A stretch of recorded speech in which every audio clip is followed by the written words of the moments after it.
And I've learned about jugs today, and helicopters, and role modelling, and what it's all about, compassion and resilience, which actually is what we really need to get, because if I could learn to do it, it might really help me quite a bit. Our staff are very compassionate. I'm very compassionate, but just not really very kind to myself. So today has taught me to, well, it's allowed me to be kind to myself. So I'm going to work on that, and this training has made it happen. So thank you. Hi, my name's Abby Concha. I'm the care manager for Penrith Domiciliary Care Services in Penrith. We have taken our staff on an extremely emotional journey over the last 12 months. We're getting more experience with dementia. Our staff are now struggling on their emotional journey, and I believe that the training today with the compassion and the resilience, if I can make my staff more resilient on their emotional journeys, then our service users can only benefit and hopefully learn to have some resilience as well, which will only then make this community a better place to live in, where we are all compassionate and we are all resilient. And I just wish we could have some more of this training very soon. Two things. Ants and pets, right? Ants.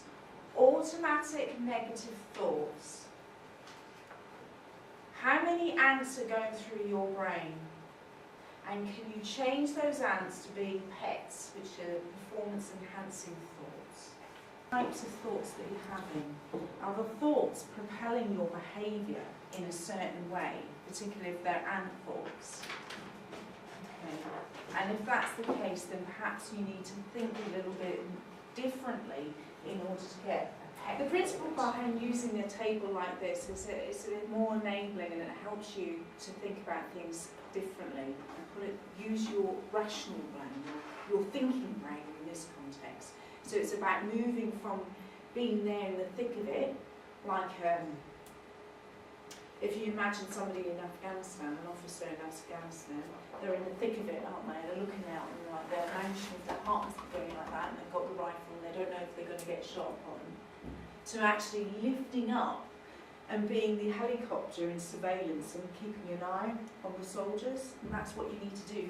Lift yourself up and be that sort of helicopter, have more. But what he means by shut up, move on, it sounds a bit harsh, but what it is about shut up those thoughts that are controlling you or disabling you, and move on to either actions. The essence of today is not only to learn about compassion and resilience and how you can put on your cloak of compassion and be able to bounce back a little bit more like an elastic band.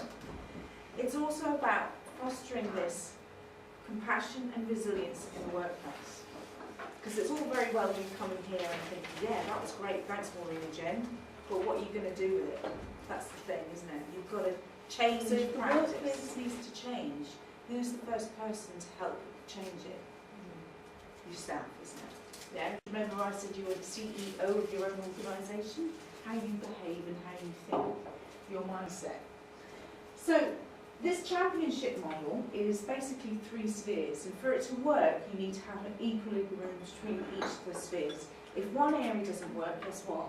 All areas won't work. It's like the weakest link. Hi, I'm Christine Bell. I'm manager at Ravenstone Care Home in Carlisle, Careshare Limited. Ravenstone is a 13-bed mental health care home for older adults. We usually take age 40 plus. Today has been a wonderful day. We've thoroughly enjoyed it. Everyone who works in the care sector should be able to benefit from this kind of training. We have learned new therapeutic skills which should be put into action quite easily within the workplace if we get everyone on board.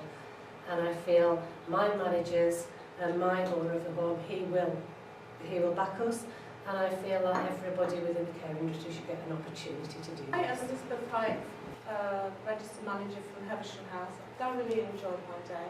I've learned so much energy to give to the staff where we work. And I feel that because there's a lot of younger people going into care, perhaps they haven't got the resilience, and they certainly have compassion, but not so much resilience. And I think this is a wonderful project to deliver throughout Cumbria.